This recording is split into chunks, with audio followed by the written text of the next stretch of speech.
It's a content shoot day and I really just want to show you how I shoot my content for my business. So as you can see here, I got just a small setup. So I got the light right there, and then I got, where's my camera? Right there, camera.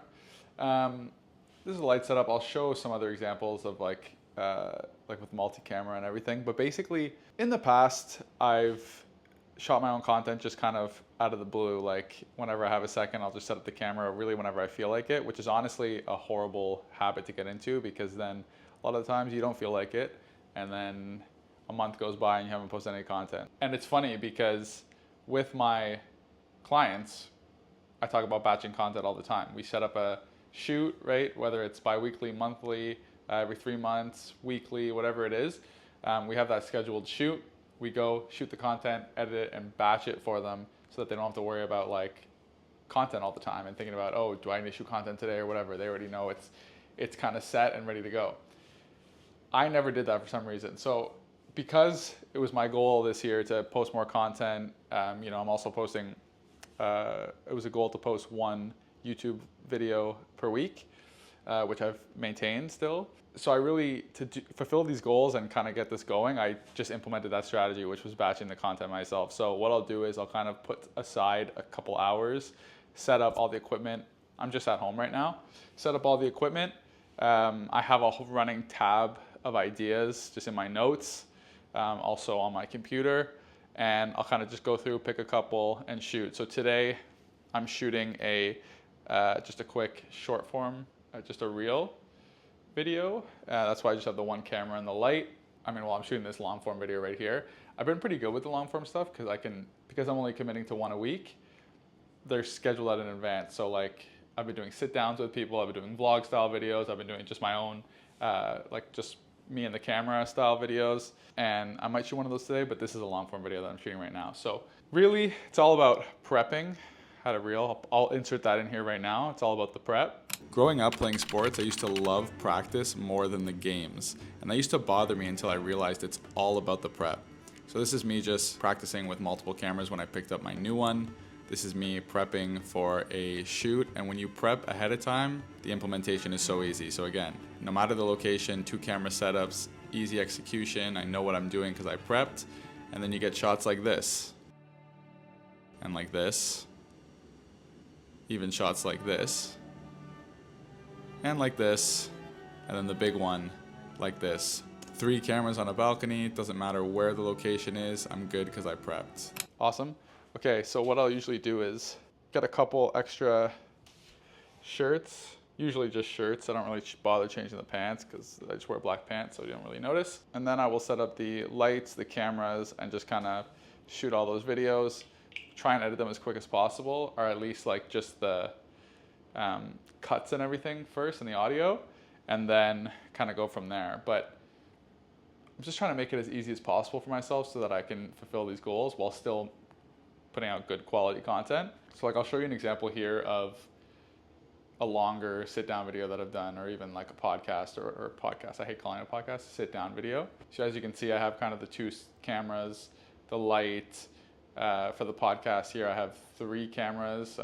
Obviously, the DJI is kind of the 3rd one that captures both my guest and myself. For the sit downs, it's obviously I'm asking questions, so those are pre-prepared. But for my own content, it's really pre-prepared, just in bullet form, bullet points on my notes app or on the running tab that I was talking about. And I kind of just go through, pick a few, quickly go over what I want to say just in my head. If I have to write it down, I write it down, and then I actually record it. Now, for my client shoots, it's a little bit different.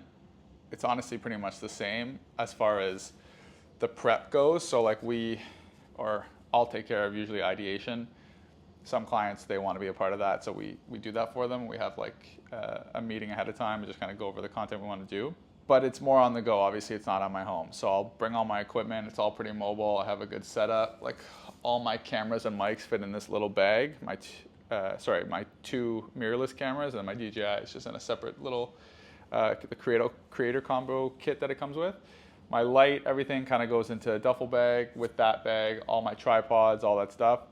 and then I just go to the shoot wherever the location is. So usually we're at a client's office. If it's a real estate agent, we might be at one of their listings or whatever. If it's a restaurant, obviously at their restaurant. And I'll put up some B-roll of that here. But basically, I'm pretty involved in the process. Like, I'm in there, like, with the camera, very up close and personal, which I think is really cool because for me, I really like to push the kind of founder-led marketing, which is like getting everyone involved. So like for restaurants, getting like the owners involved. If you're a realtor, obviously you have to be involved. It's your face. It's kind of the brand. But I really like to get up close and personal with my clients, get them kind of out of their comfort zone, and we basically just shoot it all in usually about 2 to 3 hours, and then we're kind of good for a certain amount of time depending on what package that client's on. The good thing about my packages is it's kind of like you have an in-house videographer without the hassle or cost of actually having an in-house videographer. Really, all clients have to do is just show up, which is great. And that was kind of a big pain point that I noticed with a lot of people. Even myself, like I said at the beginning of this video, I do this for a living, and I still like finding the time to shoot my own content was like kind of difficult sometimes. I found that very difficult for people, especially realtors, business owners, stuff like that. It's hard to really sit there and like dedicate the time to all the ideas, the scripting, the filming, the editing, if you can even do all those things in the first place, and then actually posting and everything and keeping that up consistently. It's really hard to dedicate that time because you have like a whole business to run, or you have clients that you have to service. But it's so essential. People think it's not, but it catches up to you. I've even noticed it myself. When I don't post content, I get less leads. When I post content, I get more leads. It's all about quality content going out on a consistent basis to stay top of mind for your clients. If you're a realtor, the more content you post and the more people see your content, the more they're gonna remember you when they go to sell or buy a house. If you're a restaurant, the more you're showcasing, maybe some funny stuff or behind the scenes or your food and really showcasing that to your audience, the more your name's gonna come up when they go, oh, it's Friday night, I don't feel like cooking, or Thursday night, I don't feel like cooking when you come home.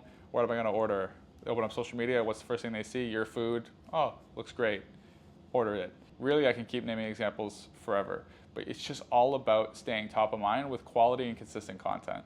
Those 3 pillars are gonna do wonders for your business, and that's what I've tried to really create within my packages to make it so hands-off for my clients that it's a no-brainer.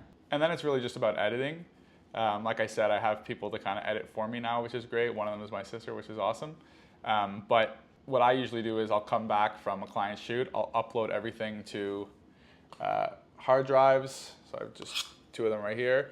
And then I upload that to Google Drives for them to be edited. It's really not that complicated, but it does take a lot of time. I just like to do it right away when I get home so that it's just there, it's done, it's off to be edited, and I don't have to kind of worry about it anymore until it's back to me to kind of review and to post. So that's for my clients. But one of the biggest things people always say to me is like, oh, James, it looks like you're traveling all the time, or it looks like whatever. It looks like you're always on the go, blah, blah, blah. Well, I don't always get it, but people say it to me often, okay? Friends, new connections, other business people, maybe other clients, whatever. It looks like I'm always traveling, they say.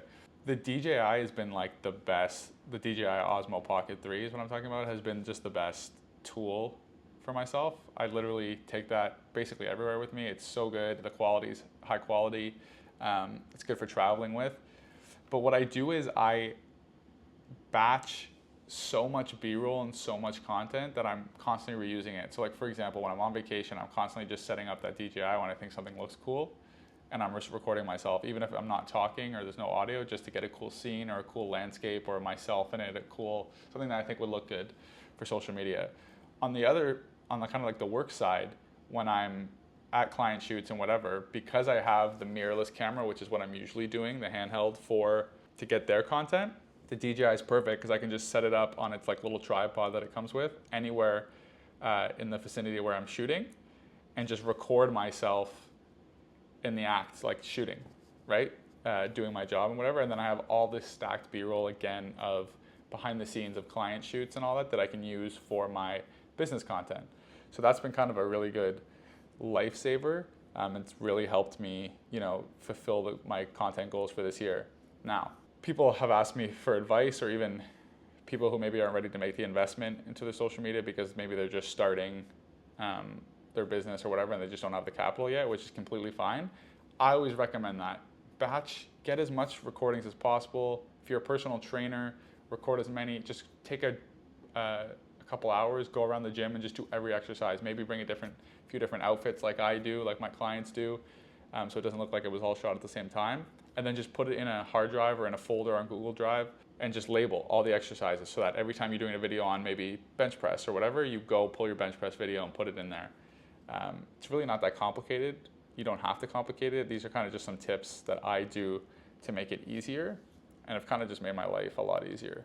But yeah, I hope that helps. Now I'm gonna go shoot my content and get some behind the scenes maybe. Yeah, this one's really funny because we actually got this by accident, funny enough. How the did this guy crash his car? Okay, this should be fun. Gonna be going over some of my favorite pieces of content that I've created for clients since starting my business. First one here. My mouth is watering thinking about it right now, I'm not gonna lie to you. It's called the Lugano Pita. I love this one. Andreas is obviously great at what he does, and not only at the food portion of everything, but also the content. So love this video also too though, because it really shows his personality. I just remember laughing while filming this, especially when he's like getting really passionate about it. Let me see if I can get to it. I haven't tried this yet. Honestly, right here. Come in and check this out because this pita is unreal. So when your pita's all warmed up. Yeah, he's like, you just see the passion and hear it in his voice. Okay, next one here. Slow down. This is a funny one. You gotta turn.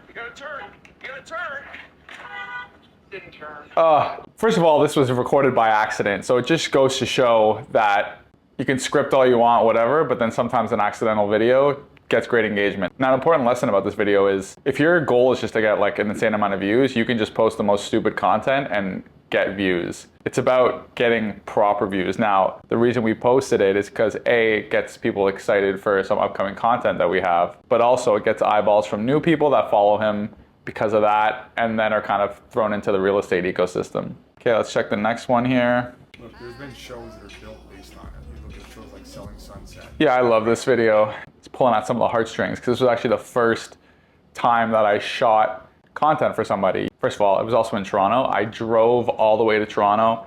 I had to go to Toronto to do something else as well. Didn't even have a camera. I borrowed somebody's camera. Had no idea what I was doing. This was so fun. It was also so nerve-wracking because it was the first time. Good memories for sure. Anyway, that's that. I just wanted to reminisce maybe, I don't know. Also good lessons from them, but nobody cares about the lessons. Everyone just cares about what they're looking at on their feed while they're doom scrolling. So yeah. PJ Media, you made it.